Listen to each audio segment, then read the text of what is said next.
Hey there, welcome to Table Tennis Philosophy.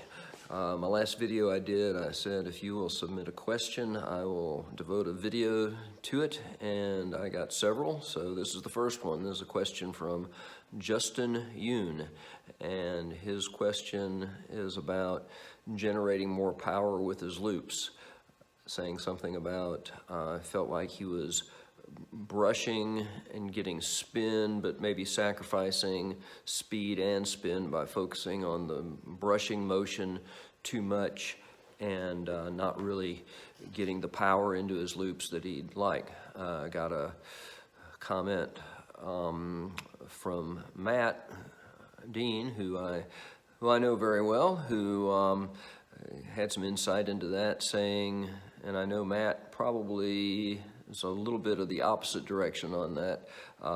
Gets some power, but not as much spin, has less of a brushing motion, but a strong forehand loop.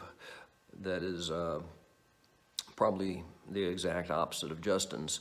And Matt's comment was everybody kind of wants what they don't have. He'd like to have more spin. Justin would like to have more speed. You are what you are, and live with it. He didn't say that exactly, but that's my interpretation of his comments.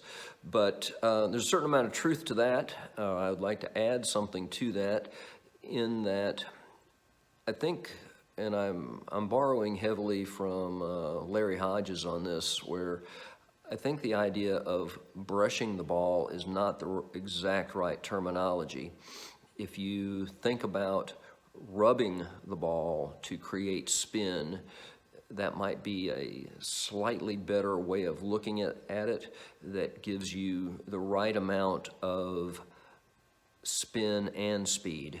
And you could come from either direction on that, whether you feel like you're hitting, getting too much hit and not enough spin. You could go from, get that rubbing motion and see if you can fine-tune that loop to get it a little bit better. I would say I've seen some people with very high, spinny, slow loops, and they can be effective, but I think if you watch the top players, you'll see a lot more of the power looping types of shots, and ideally you could do both, and that's what you're going for.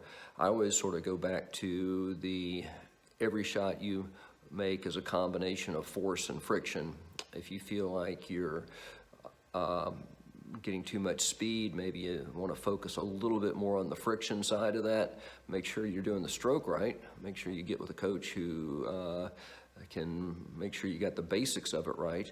But then if you're feeling like, well, it's all spin, and like if you're making a big looping shot and you're getting a very soft sound, you're probably going to get a bit slow, spinny loop, which is not such a bad thing all the time. But what you really want to be thinking about is maybe you need to add that element of force and not focus quite as much on the friction side.